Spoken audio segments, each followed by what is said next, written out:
Welcome back. I tried to give y'all the nice turn sideways, mess it up, but this tripod, it ain't it. So I'm gonna shoot it like this. This is Royce the 5'9" album breakdown, the Allegory. Let's get it.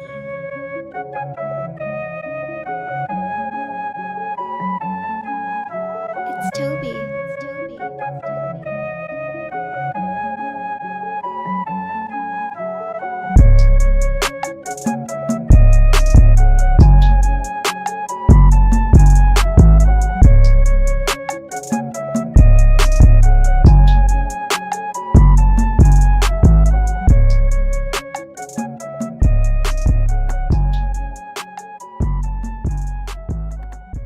And we back. First of all, shout out to my dog, Detroit, Mr. Royce, the 5'9". Shout out to that man. Here we are again, breaking down the album, The Allegory. I thought he hit us back to back, but the last album, The Book of Ryan, was 2018. So it's my first time doing an album breakdown as far as getting you my review. So take it however you want. At the end of the day, remember hashtag fuck what I think. It's about what you think. So here I am. Here we go. Congratulations to Royce. Number one, my notes is over here. Congratulations to Royce because he produced, I think except for one song, produced every song on this album. So all them chips is coming to my nigga Royce pocket, number one. Not too long ago, he started making beats. Most people don't know that. He started making beats. He had a lot of confidence. He did other people's projects. He got other people to believe in him. But shout out to Royce the 5'9" for yet again another great project. Now, he did produce back on Eminem's album back in January. If y'all remember the Making of a Murderer, he produced on that. He did, which is pretty good. He did You Gonna Learn, which I do fuck with. And then he did Darkness, which Darkness was the only song, if I'm not mistaken, that Eminem even did a video for. He did a video for Darkness. And that beat, that was produced, that song, that was produced by Royce the 5'9". So shout out to him. Now, to talk about Eminem producer credit, that's a different story because shout out to Crook. I seen Crook's Corner yesterday and I realized that Eminem produces music. I never even thought of that. So shout out to that. That's another video. Now, the Mr. Grace intro. Let me hold up where that shit at. The Mr. Grace intro. I ain't trying to get my video took down, so that's all you get. Now, the Mr. Grace intro. I think it went over a lot of people's head, but that's one of the most important intro tracks that we got in a while, especially for kids and if you got kids. Learning the certain things that he was telling his son. Now, this is a standout from that. If I gave you $1 million right now, would you buy candy or a candy store? His son answered, the candy store. Which is very important because you gave most niggas right now $1 million in other forms or in what that can stand for. They're going to go ahead and do anything but put the money back into doing it themselves. They're going to get the money to somebody else to do the work for them. So just off of that. I like to hear personal Royce. Always good to hear personal Royce after coming off of that last album, The Book of Ryan. So to see him like even from out the gate, he already involved in his children. That's how you know that this man is really on his grind. He really in his bag. So shout out to Royce. Now, Dope Man.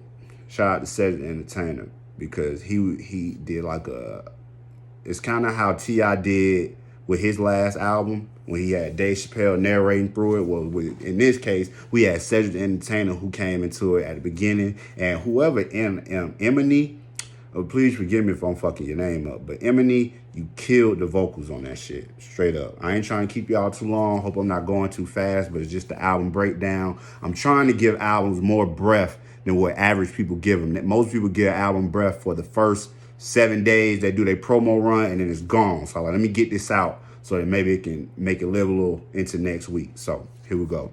I don't age with straight bars. My sobriety has been more faithful to me than these hoes.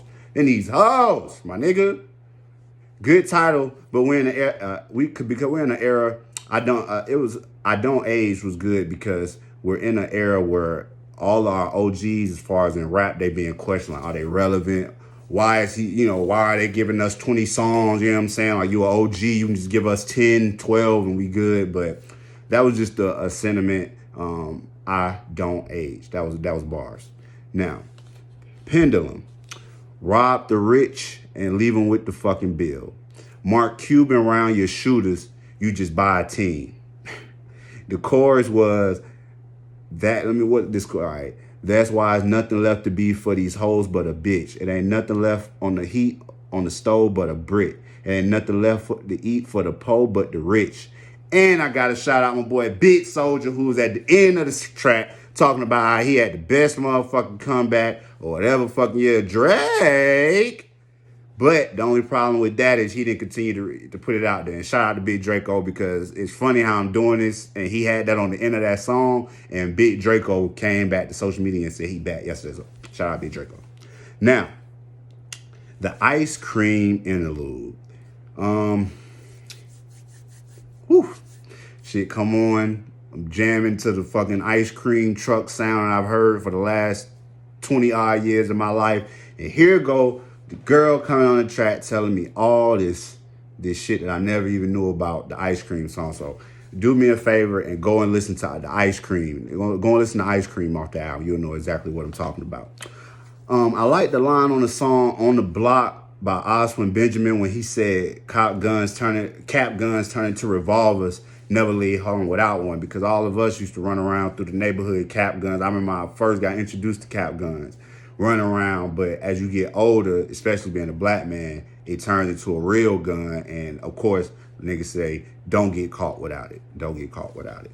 Now, I'm going to keep pushing through, and I want to touch on this. The interlude on here, they not too long, or skits better yet. They not too long, but they help move his album forward. Like, for instance, you have Mr. Grace, Mrs. Grace, The Generation is Broken, Black People in America, A Black Man's Favorite Shoe, even Ice Cream I was just speaking on. So when you go through these interludes, they just it just keeps pushing and bridging. So he did a good job at just bridging his album all the way through, because after you make it to what song would I say? I got it right here in front of me. After you get to technical difficulties here. After we make it past Overcomer, the album pretty much goes smooth through the rest of it. Like, before I knew it, I was like, oh shit, I'm right here at the finish line. But it's a great album though. I like albums that's this the whole Drake thing, Nothing Was the Same. Remember, Nothing Was the Same just felt like one big ass song, something like that. Now, Royce kept the album very old school, purist, flow. I know a lot of purists y'all need to go stream this shit, because when everybody be complaining about nobody put out real hip hop is dead, which I heard somebody say that's disrespectful. And when you get an album like this, the Allegory from Royce, that surely assures you that ain't nothing wrong with hip hop. You let dudes like Royce keep putting music out, and hip hop is going to be just fine. Trust me. Now, Overcoming with West Side Gun, you got to hear that for yourself. The come up of West Side Gun and Griselda with Conway and Benny the Butcher, shout them out. Buffalo, shout them out, because at the end of the day, they are bringing the genre to a high point that we haven't really seen with a group in most times. I think Migos is really our premier group at this time. So to get Griselda, who are taking a completely different flow, completely different path, that's something that I can salute. On the song, Royce really got in his bag saying MLK was smothered at the hospital, which I've already heard before. And Prince telling N.y.a, if you want this feature, you gotta get your own master. You gotta own all your shit. You wanna work with me? Shout out to Prince, shout out to the Symbol, R.I.P. Now, at the end of the song that he did with West Side Gun, Overcomer, he asked who's the best. Was it Cardi? I think the line was Cardi or Nicki, or Cardi and Meg Thee Stallion. Homie said Cash Doll, because that's a native, that's a Detroit native. So shout out to Cash Doll. She put her last album out. I just don't think that she got the right push. If anybody know who Cash Doll signed to, please leave it below, because I don't think they did her justice with her last project, just because she had Wayne. She had some heavy hitters on that motherfucker for them not to just for her not to like debut at least like top fucking 10 that week. I forgot what dropped that week. I'm usually good at this with all these dates and everything dropping, but I don't know on that one. But still, shout out to Detroit, shout out to Cash Dog. And I must tell y'all that all of this I'm sourcing and I'm looking at is through Tidal. Shout out to Jay-Z, shout out to Tidal. That's what I moved through. Now, thou shalt. This nigga said, nozzle on the gun larger than the one on that Gaga lady. Shout out to Lady Gaga though. FUBU, they had to get their shit off. Not even Netflix could document this shit. My son got autism from injection from syringes. Now, shout out to Rizzi Islam, who speaks on the cons of vaccinating your kids. I'm not an expert or a pro in that shit in any way, so that's my whole spiel on that, and you can take from it what you want. Upside Down, that was one of my favorite tracks because of the skill of Benny and Royce, another person from Griselda. The skill of these two brothers talking that shit and putting a message out at the same time. So shout out to them for that. Moving on. With everything going on with Eminem, Vlad, and Lord Jamar interviews about Eminem being a guest in hip hop and everything related to that, it kind of was good to have this Eminem perspective skit that's on there, which is like a minute or so of Eminem just getting his shit off about who he likes and who he appreciated, and it really speaks to how much of hip hop that Eminem actually loved, that he actually cared about, because it's a lot of people that he was naming and things he was speaking on, and I was like, I never even really heard of none of this. But Eminem, I still gotta call you out for that line. What was that line? The first king of controversy. I am the first thing. No, I am the worst thing since Elvis Presley to do black music. So self something and use it to get myself wealthy. The same shit you speak. I ain't going there. In conclusion, my people free. He gave major thanks to the people that influenced him or some type of contributor to this album. And I must give him props for that, because a lot of those people that you heard that he named, I can tell why his album went the certain way that it went. So once again, to the RZAs, the even like the Nick Cannons, the fucking Michael Eric Dyson, people of that caliber, we appreciate what they bring to the actual culture. They kind of DL Hughley. I'm always appreciate DL. That's just how the shit go. Let me keep moving. I do this because like Kendrick, if Kendrick dropped, Kendrick getting like 2-3 weeks. Cole getting like 2-3 weeks. Drake getting about 2-3 weeks.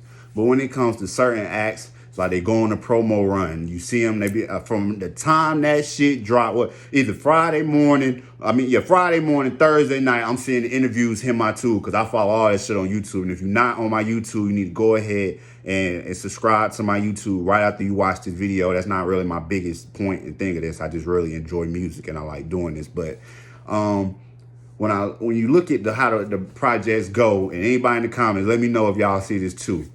Random, like Big Sean or somebody. They'll do their interview run, everybody listening Friday, Saturday, Sunday, and then by the time Monday roll around, we talking about the next thing, and then that next Friday, the next person drop. That's why I know I can keep doing these videos, because at the end of the day, I'm talking about Royce this week. I don't know who's dropping next week, but this genre of music nowadays is sped up so much, so I can always expect to have something to talk about. Believe that. Now, to conclude, the highlights of the album are going to be Dope Man, I Don't Age, Young World, Pendulum, Black Savage. I didn't talk about Black Savage because it's already been out, and y'all should understand. T.I., Sci-Hi, Royce, all these characters on one song. That's heat. So I don't even have to really get into that too much.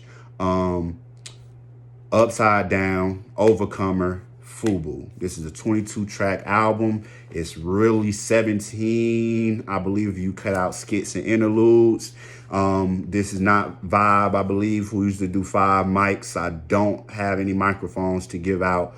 I would give it a certain rating out, a certain amount of CDs, but nobody listens to CDs anymore. So as far as this technical era, my logo will be the phone emojis, because most of you niggas is listening to me. Oh, forgive me, I'm letting that nigga words just fly like a motherfucker. I'm gonna use the phone emoji just because everybody gets media, music, everything straight from their phone. So I give Royce the 5.9. The Allegory, I give you 4 out of 5 phones, my G. Looking down at the bottom, iPhones, the Android motherfuckers, whatever it is, but continue to make great music. I appreciate everything that you just put out there to the world. And it's your boy N.y.a coming to you live from 1 TV. I'll be back soon with the dedication series. I'm out.